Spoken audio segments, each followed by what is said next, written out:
and welcome back to the Facebuster Wrestling Podcast. This is episode 10 already, about to be in the books.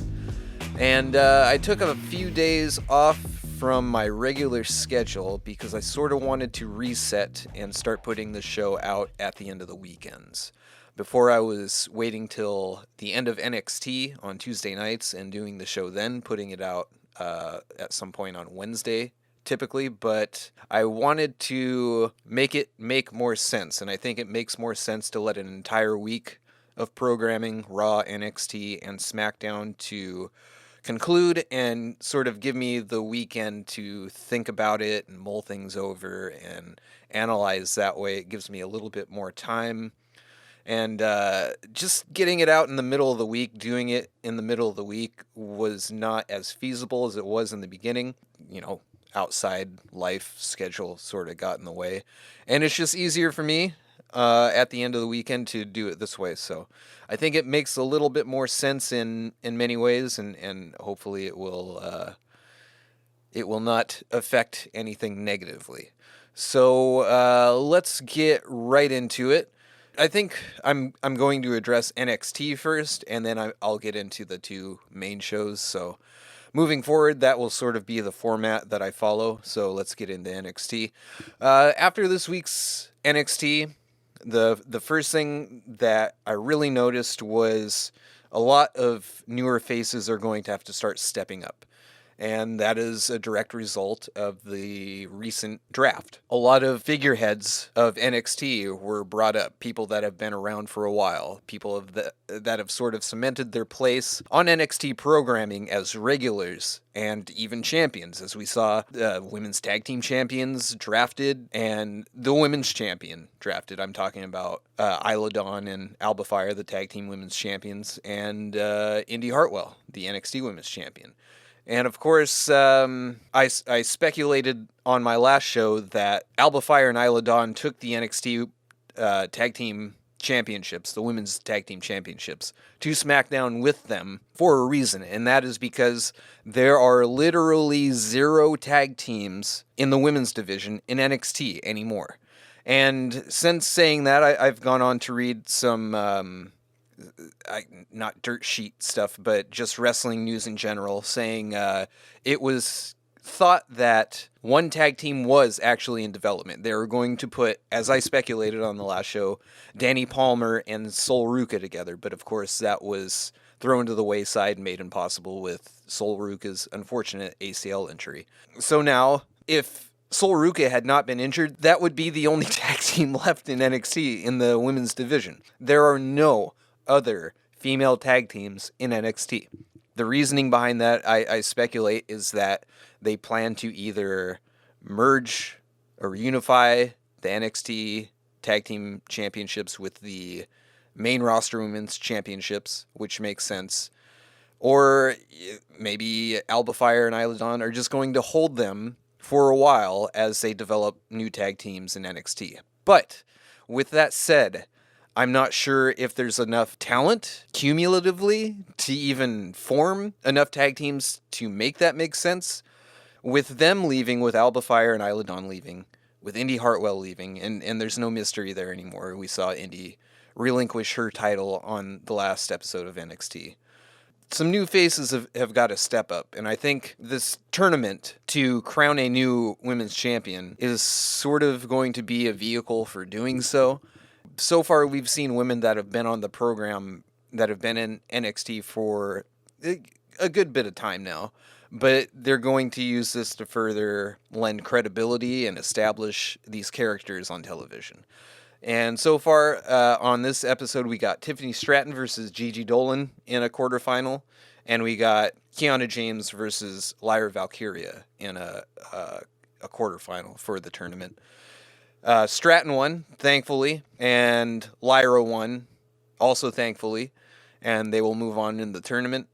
I've talked previously of who I think are the pillars of the future of the women's division in NXT, and these two are on my list. Tiffany Stratton and Lyra Valkyria I've been very high on since I've started the show. Even before this show, I've been a huge fan of both of theirs, and I've had high hopes for both of them. So I think this is a step in the right direction, advancing these two in the tournament. Gigi Dolan is good. She's charismatic. She can talk. She can go in the ring, but I think there's a little bit more work to do in as far as development goes for her as a complete character. And the same could be said for Kiana James, which I think she has a little bit more than Gigi Dolan as far as work to do, but she's done a good job of sort of solidifying her businesswoman character and showcasing her personality that revolves and comes from that character. And man, Lyra in particular, if you really paid attention to this match and just the way she moves and reacts and sells, she's got everything down. I think she's a complete character already. They just need to do more to establish her and to put her out there more and get her a little bit more well known. I'm not sure she needs to work on a whole hell of a lot. She's really good as it is. And just the whole package is what I see from her. Watch her closely in this match. Just the way that even in between moves, the subtle movements, the subtle reactions, everything from Lyra is spot on and spectacular. She doesn't miss a beat. Stratton also showed out as she usually does, but Lyra, man, she was my MVP of the week as far as the women's division goes. Yeah, I'm hoping it comes down to actually these two. I'd be happy with that. With Sol Rook out, I mean, these are my two top choices for the next women's champion in NXT. Also on this episode, we saw a mysterious video package of a character sitting in the shadows, watching on some monitors the random attacks on female superstars that have taken part in the parking lot and in the backstage area. When I was watching this, I instantly thought for some reason of Stevie Turner because she hasn't been on TV recently. She had like one or two matches and has done those backstage interviews with Mackenzie Mitchell where she doesn't show up physically, but she appears on the screen behind Mackenzie and does her like live stream format interview or whatever. My mind went to Stevie Turner. However, recently, since that video package aired, there was an NXT live event that I read about. Danny Palmer had a match at this live event, and she was attacked by this mysterious figure. I guess it was somebody attacked her. They were hooded and masked or something. I haven't seen pictures of it, but it's supposed to be this mysterious character. And that match that Danny Palmer was having was against Stevie Turner. So there goes my idea. I've heard speculation, some wishful thinking, people saying that it's Mandy Rose. As much as I wish that to be true, I do not think that is the case. Part of me hopes that it is Meiko Satomura for some reason, like just this old seasoned veteran that's just taking out up-and-comers one by one. I'd like to see a maniacal heel Meiko. I'm going to go ahead and say it's probably Bea Priestley, or as we know her in NXT/NXT UK, Blair Davenport. I think it makes a lot of sense. Last I heard, she's not too far from coming back. So I think she is on her way back, and I think this may be the way that they're going to bring her back. It fits. It works for her mysterious personality, and she was always a heel in NXT UK, and I believe she worked as the heel in the triple threat between her, Mandy Rose, and Meiko. So makes sense, and that's probably who it is. Besides the quarterfinals for this women's championship tournament, not a whole lot going on NXT. I think they're really doing their best to sort of put new characters out there and develop them a little bit more and get them more exposure. We see Damon Kemp versus Eddie Thorpe. Eddie Thorpe continues to sort of underwhelm me, and I hate to say that, but I'm just not getting a lot from that character as of yet. We got Dijak trying to kill Ilya Dragunov, which was a cool visual, but that's going to continue to be a featured feud on NXT. I'm glad that they're starting to elevate Charlie Dempsey. I see Charlie Dempsey being sort of a I mean, he's already kind of there, but sort of a second coming of what Timothy Thatcher was in NXT while he was there. Pairing him with Drew Gulak makes sense, but it sort of clashes to me visually. Like, I still think of Drew Gulak as a goofy, sort of comedic character in a way, and I think that's been his best role that he has portrayed on WWE television, what with the PowerPoint presentations and all of that. But we all know, of course, at the end of the year, I'm sure his dad, William Regal, is going to take over that role. He got the win over Tyler Bate this week. So they're doing what they can to make him relevant and give him credibility and establish him as a relevant character, as a credible character. So I was happy to see that Tyler Bate can take that loss, and especially the way that it happened with the Gacy kind of getting involved. Just more examples of NXT sort of making up for the losses that they've experienced with some of their superstars going to the draft. Two other characters that they're sort of developing from the ground up and putting out there more and more are Tank Ledger and Hank Walker. And initially, I sort of questioned the duo, but it really does make sense. It fits. It works. They work well together. They look like they could be a tag team that makes sense just visually. And they both have similar backgrounds, being former college football players. So you've heard me sort of shit on the way WWE just haphazardly throws two superstars together and form a team that doesn't really make sense, doesn't have history, doesn't have anything in common. But this is one of those cases where it makes sense. There's common ground, their college football background, their characters are very similar, kind of hyped up meathead jock dudes. It just makes sense in many ways. So this could work. I could see this actually working. So they continue to get television time. They teamed up to face Jensen and Briggs. We saw Tank Ledger lose a tooth mid-match. Whether that was legitimate or not, he made it look like it was legitimate. I think it might have been legitimate, but it was a cool thing to watch him spit it out and sort of stick it in his trunks. That really lends to him being sort of a I don't give a fuck, I'm just here to fight kind of superstar. So just one of those moments that if it was real, he handled it correctly. They didn't have to stop the match or anything. But yeah, hey, if they keep going with this, there's a future tag team that could actually make sense. They could grow and learn together, and that's cool, man. And also, I continue to really, really enjoy the Bron Breakker heel character. I was one of those guys that was tired of Bron Breakker. I was fed up with the babyface Braun. I was over it. I was tired of seeing it. It got stale really quickly. And him as a heel, again, I've said it before, it looks like it is a natural character for him. He is very good at playing the role of the dick. He is very good at being an asshole. Bron Breakker, talking like an asshole, walking like an asshole, wrestling like an asshole. It all seems very second nature to him. The shit talking is top notch. It's all there. And this is the type of heel character that will eventually get over so well that he can go back to being a face at some point in the way distant future. But him portraying a dick so well will eventually garner him enough favor with the fans that they'll want to cheer him again. We will all want to cheer this guy again. This is exactly what he needed to do. This is exactly the direction that NXT needed to go with Bron Breakker, and it is working very well.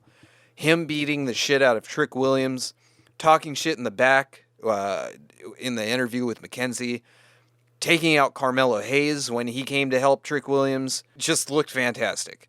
Bron Breakker working as a heel was the perfect move, and I'm glad to see it is something that he's doing very well. It's hard to doubt he was going to do it well because he's been such a natural with everything so early on in his wrestling career. But a lot of times we've seen before where these sharp changes in character don't necessarily play off as well. And it's really hurt guys in the past. Bron Breakker is executing it perfectly, and I'm very happy to see it. this heel run will eventually parlay into an awesome face run where it's not so stale, it makes more sense, and it's something that we want to see. So kudos to Bron in that regard. Kudos for NXT for recognizing that and having the balls to make essentially their top babyface take on such a swift change of character. And it's working. It's working really well, and I'm excited to see how much more of a dick this guy can be. But that was pretty much it for NXT. Not a lot of big stuff happening as far as that goes. They're rebuilding, they're building up new people, they're building up new characters, so it might be a while before we see something completely and totally interesting, but still a fun watch if you're a fan of NXT. By no means was it terrible, just slightly uneventful. You can just tell they're sort of in rebuild mode following the draft. But moving on to the main shows, as far as Raw goes, we saw the beginning of the tournament for the World Heavyweight Championship to be crowned at Night of Champions. And that consisted of a couple of triple threat matches in which we saw Seth Rollins and Finn Balor advance. The biggest news being from the Cody Rhodes versus Finn Balor versus Miz match was that the heavy favorite to go on to win the heavyweight championship, Cody Rhodes, was taken out by Brock Lesnar. So it looks as though this feud continues. Cody mentioned earlier in the middle of the ring when he came out to address the fans that the page had been turned, that he was looking past Brock Lesnar now. That was said and done and over with, but apparently not. Brock does not feel the same way. He came out and beat the shit out of Cody, knocking him out of the triple threat match, which went on to be won by Finn Balor. So, we don't know where Rhodes is going as far as championships go. That road has once again diverted back to Suplex City and Brock Lesnar. So that feud will continue, and we will see them again at Night of Champions. Hopefully a little bit more of a fulfilling match. The match between those two at Backlash, as you may have heard on my Backlash results show, I felt was underwhelming. It felt incomplete. It felt rushed. And perhaps that was by design, because they knew that this feud was going to continue on into Night of Champions. Perhaps we get a more full version of Rhodes versus Lesnar, as opposed to whatever it was at Backlash, where it just was like a flash in the pan lightning strike and it was done. So that continues, and Cody Rhodes remains out of the title picture again. So not much to talk about as far as that goes. They'll go in to fight each other again, that being Rhodes and Lesnar. But Seth Rollins goes on to beat Finn Balor at the end of Raw, and I guess that's, you know, he's the one that we would expect to move on to Night of Champions if Cody Rhodes wasn't going to be the one moving on to Night of Champions to battle for the heavyweight championship. So that makes sense, and he'll go on to face. We'll get into the Smackdown portion in a bit, but Seth Rollins, I mean, we know he hasn't held a title in a long time, and he's their top face at the moment. I would expect, and I'll do a Night of Champions prediction show in more complete version at some point, but I would expect him to be the heavy favorite going into that match to be the new heavyweight champion. But moving further into Raw, what ended up being my favorite part of the night was Dana Brooke coming out to face Rhea Ripley. Of course, we all saw that coming. We all figured it would be Dana Brooke to challenge Rhea Ripley next. Who else would it be? But Dana Brooke, during her entrance down at the ramp close to the ring, gets absolutely big-timed by a small child as she goes in to high-five him, and he just stares at her like, no, I'm good. Who are you, by the way? I've never seen you. I don't recognize you. I'm not supposed to high-five strangers. No thank you, ma'am. And Dana Brooke is just like, okay, and kind of saves herself with a forced fist bump because his hand was on the rail. He did not engage in the fist bump, but she non-consensually fist bumps this kid anyway to sort of save face. And I laughed for 5 minutes straight. It was wonderful. I believe there's a GIF of it floating around out there if you want to relive that over and over again like I do. So at some point, we see in the backstage area Candice LeRae, Johnny Gargano, Dexter Lumis, and newcomer Indy Hartwell all together again. The Way is back together on Raw. They're talking to Chelsea Green and Sonya Deville, but that's not really the big part of this. At the end, Gargano is saying to the rest of his squad that he will be back. He's coming back. It's going to be great. Trust me, it's going to be great. And I think we all know that that's probably Tommaso Ciampa. So we get a teaser that Ciampa's coming back. He's obviously going to be involved with the rest of the Way in some form or fashion. You know, anybody in the know can pretty much guess that that is an indicator that Mr. Ciampa is on his way back and he'll be on Raw. I have a feeling it's going to be a not so friendly reunion. I think Johnny is portraying excitement for it so that, you know, the surprise is that Ciampa comes back and he's not kind of along for the ride with the rest of the Way. Ciampa was never in the Way in that stable in NXT.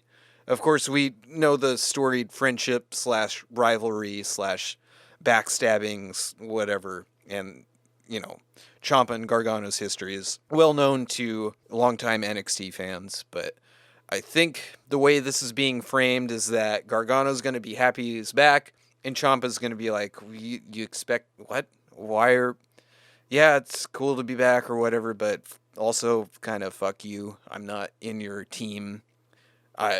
We're friends, but this the Way thing, and you've got Dexter now, and whatever, man. I've got shit to do. Leave me the fuck alone. Something like that. I think there's going to be tension, maybe a new rivalry. Maybe Johnny wants to get DIY back, and Tommaso's like, nah, I'm good. But we'll see once Ciampa comes back. And I'm excited to see Ciampa back. So whatever they decide to do as far as their relationship goes, I don't really care. I hope they make it interesting, but I am glad to see that Ciampa is on his way back. We saw Zoe Stark beat the shit out of Nikki Cross. I gotta say, it is nice seeing new faces on television, on Raw, and on Smackdown. It is refreshing. The draft, the results of it are refreshing. It is nice to see new stories being formed, new rivalries being formed, new interactions. It's not the same old as of right now. Eventually, you know, it's going to be same old as it always does. But usually the weeks and few months following the draft, it just feels new. It feels fresh. And it's nice. It's a nice change of pace. As underwhelming as the draft was, and as not game-changing as it was, it does its job in resetting the universe. And you could definitely see it on these first two shows post-draft. So it's good to see the new faces, good to see the new NXT call-ups. It just makes it a little bit more interesting to watch. So on the SmackDown side of things, we get the other two triple threat matches to decide who goes on to Night of Champions for the World Heavyweight Championship. And we have Bobby Lashley and AJ Styles winning their respective triple threat matches. And after they face each other, we get AJ Styles winning. He will move on to face Seth Rollins at Night of Champions for the World Heavyweight Championship. Interesting matchup. I did not see this coming. I thought it would be Bobby Lashley. AJ Styles, after freshly returning from his injury, is the man to take on Seth Rollins. I do believe Seth Rollins, who is their top babyface at the moment, and one of their top superstars in general, will go on to win the heavyweight championship. It makes sense. Rollins has been without a title for some time, and with his popularity in the WWE right now, he's probably the top favorite to win that championship. AJ Styles makes sense as well, but he is so freshly back. I'm not sure that is what they have in mind. I'm not sure that's what they have planned. They could always pull a fast one, and perhaps this is a moment where AJ Styles turns heel once again, maybe with the help of the OC. And that's something I've thought about recently. I think it makes sense for AJ Styles to turn heel. I think they need more heels outside of Roman Reigns on SmackDown. The personality and demeanor of the OC makes sense as heels. I think they would play that role well. As of right now, I think Seth Rollins is my favorite to win this, but if AJ Styles is the one to take the heavyweight championship, I could see it being the result of a heel turn. These are two baby faces going into this match together. Something's got to give, and I think it might be AJ Styles turning heel, if indeed he is the one to win this championship. Elsewhere on SmackDown, we see, like we did on Raw, a lot of new faces showing up. Cameron Grimes essentially squashes Baron Corbin. Good to see Grimes back. It's been a long time. He hasn't been on NXT or main roster television for months now. He's gotten into really great shape. He's cleaned up a little bit in the facial hair department. They've kind of given him a bit of a makeover, it looks like, but looked real good in the 3 seconds of a match that he got. But good for him to be given this position to make his debut and squash a guy like Corbin, who at one point in the not so distant past, he was one of their favorite up-and-comers, and they just couldn't stop elevating this guy. But now he's obviously on a new road. I have a feeling he's going to be hearkening back on shades of bum-ass Corbin, which we all loved. I know I loved Hobo Corbin. That was a fun gimmick. But Corbin continues to be in a rut, and they utilize that as a quick start for Cameron Grimes, which elevates him very quickly and makes him relevant very quickly. So good for them. We also saw Pretty Deadly in the back doing pretty deadly things and talking shit to the Brawling Brutes. I'm excited to see what they have in store for Pretty Deadly. They're going to face the Brawling Brutes next week on SmackDown. That should be fun. I imagine Pretty Deadly gets a win in that one in their debut. I think they have big plans for Pretty Deadly. I think they're going to be a featured team on WWE television, and deservedly so. So good to see them on main roster television. We saw a notable, a re-heel turn, a re-emphasized heel turn from Asuka on Bianca Belair, who was holding a championship celebration for some reason. I know they're in her hometown or home state or whatever, but when I heard that announced, okay, so I think Bianca Belair is getting into face Bron Breakker territory. I'm getting a little tired of the same old from Bianca Belair. I don't think they're going to turn Bianca heel right now, obviously with Asuka turning on her in this case, but a championship, so you've had the championship. I understand you've recently broken a record as far as longest reigning women's champion in the modern era or some shit like that, but another champion you retained at Backlash, yes, but does that merit a dog and pony show? Does that merit a parade every time you win? Or are you going to have a celebration? That's some heel shit. Also some very cheesy, tacky babyface shit. That's the kind of thing that makes me groan a little bit. I'm starting to get a little bit tired of the same old act from Bianca. I'm worried that fans are going to start to turn on her prematurely as far as their plans for her go. Fan reaction is never premature. It's just a fan reaction. It's natural. It's organic. It's what the fans want or don't want. And if the fans start to turn on Bianca, it's going to be kind of their fault for pulling shit like this. A championship celebration? Really? After you successfully retained at Backlash? What?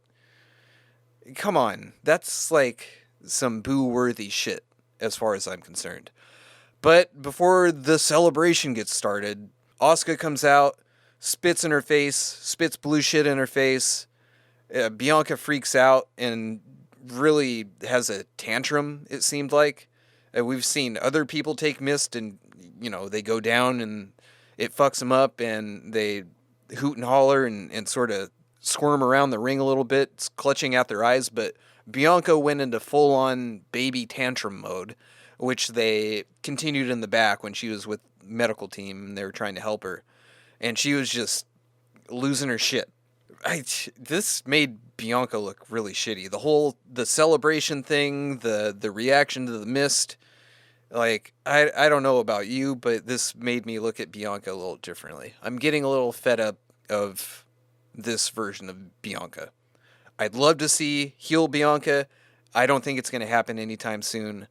When it does, I'll be happy. I know at some point they probably will do that.